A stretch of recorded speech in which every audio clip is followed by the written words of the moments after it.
Hello, dear friends. Today we continue our look at the diary of a German corporal. Don't forget to rate the video and leave your thoughts on this content. Well, let's get started. September 5th, 1941. Today is another great day for the Russian Air Force, which has been thrown at us for the sake of variety. Budyonny's birds are flocking here in whole swarms. Apparently, out of politeness, they first drop hundreds of leaflets on us. Well, and following them are hefty, long aerial bombs. At first I mistook them for incendiary bombs. But if they're dropping bombs directly above us, there's no immediate threat to us. We watch with curiosity as the little bombs clatter into the hollow. Strangely, they don't seem to explode. Their thin casings open up immediately, and hundreds of tiny objects, shining like tin cans, scatter through the air.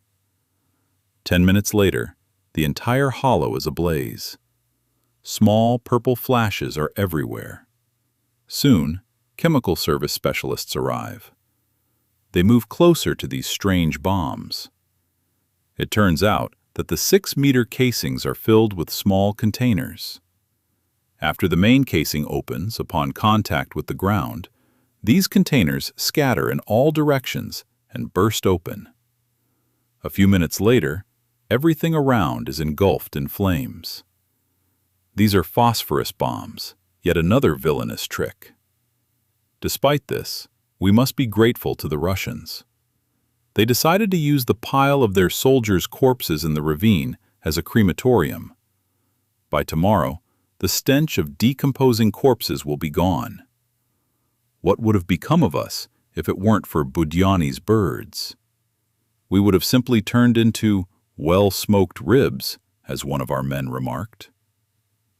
September 6th. Change of combat guard at position B at 3 o'clock in the morning. 6 soldiers head out to the unoccupied position. We hadn't expected this at all. Well, at least it's a quiet place there. A shell falls now and then, and a single machine gun rattles. A damp fog hangs over our positions. The enemy can't see us as we make our way through the barbed wire and carefully crawl past the minefield. Half an hour later, we reach the front trenches of position B. The fog in the valley is so thick you can't see a thing. The enemy might try to break through this position precisely in the fog. We are the eyes of the division and spot the first wave of attacking Russian soldiers.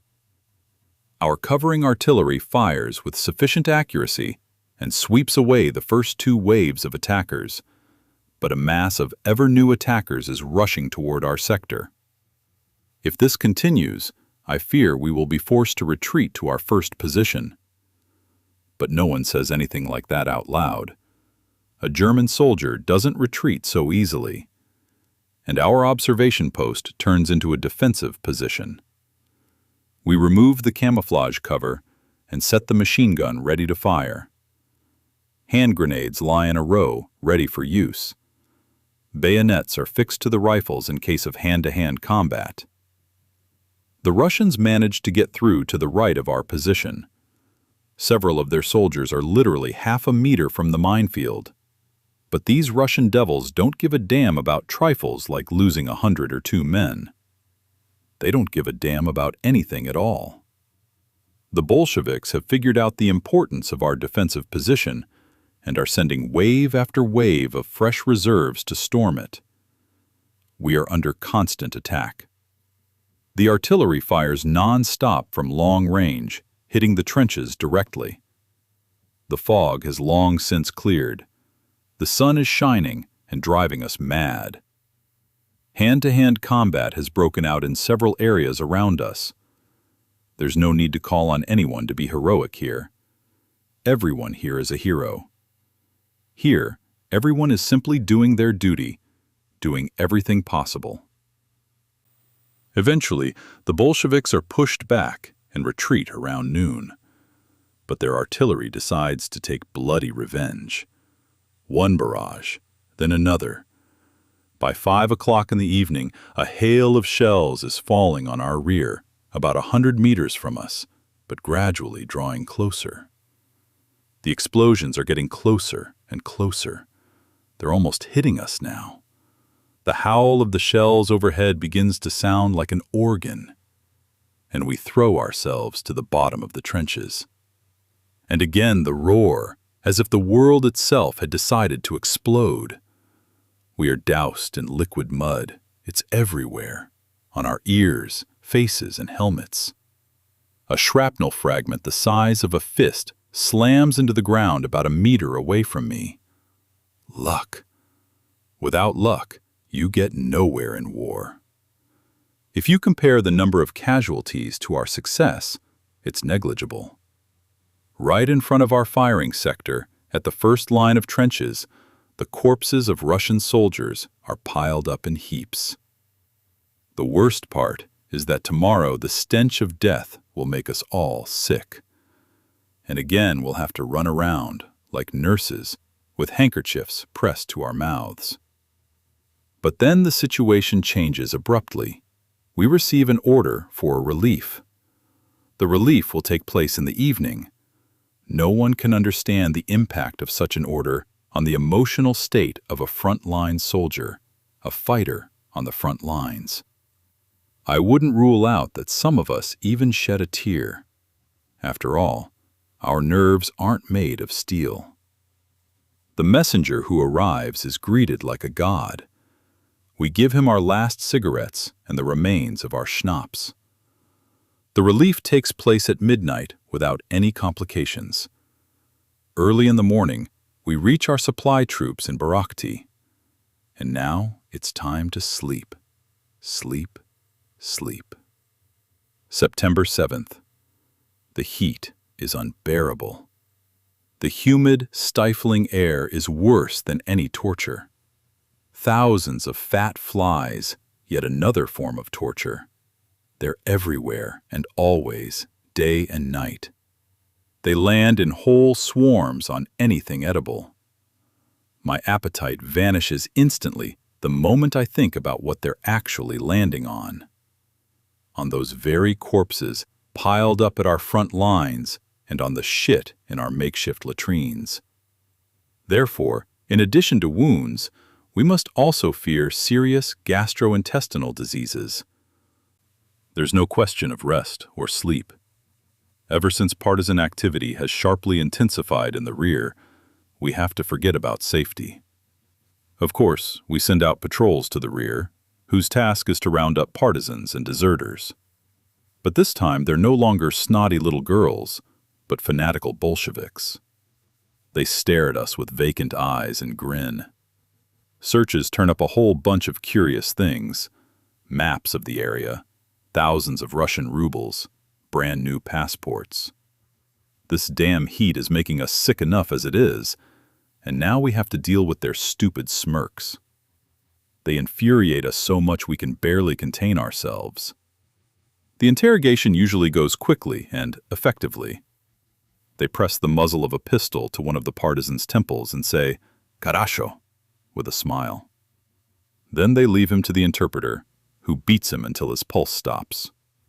After that, the boy, writhing on the ground, confesses to both his own and others' sins. He tells us who sent them, where, and why. By name. We've learned that it's not that hard to intimidate a Russian. You put a noose around his neck, and he's still grinning at you. But if you give him a proper beating, fear appears in his eyes, and he'll tell you everything you want to know from him. September 8th.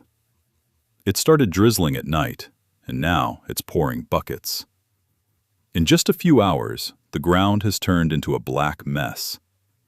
Yesterday's roads have become streams of mud. Liquid mud flows down the gullies into the ravine, and within a few hours it turns into a lake. You can't drive anywhere, on anything, or even a kilometer. Our boots function like filters, only with the opposite effect. The mud passes through, staying inside, while the water flows out. I think of our brave soldiers, who are now sitting in the trenches and foxholes. Poor guys. They're having a rough time. They're soaked to the bone. And the trenches and foxholes are half filled with muddy slush. But, despite everything, the artillery is firing away today. Damn it, when will this trench war ever end? September 9th. Rain again. I sincerely hope the weather changes over the next 2 weeks. Otherwise, we can't even dream of taking Kyiv. September 10th. Same old gray slop. Tomorrow, we're headed back to the front lines, and my soul is nothing but gray gloom. In all these days, we haven't managed to truly rest, even though we've earned it. Right now, we feel even more exhausted than before we arrived here.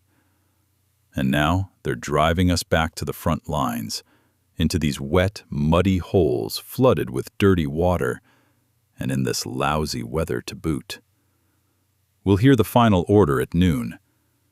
We're facing a very difficult task, providing infantry support for the offensive on Zaporizhia. This has been announced across all sectors. The Zaporizhia sector is considered even more dangerous than the Pochtoy sector. It is the most difficult sector on the entire western flank of the Kyiv front. The entire area is covered in dense forests and vast swamps, and is extremely difficult to control, which gives the Russians the opportunity to pull all sorts of nasty tricks on us. Well, we'll see. This situation doesn't exactly inspire me. But we have at least one reason to be happy today. The rain has stopped. Thank God. That's all for today. If you liked the video, please support it with a like and subscribe to the channel. Bye for now, everyone. Until we meet again.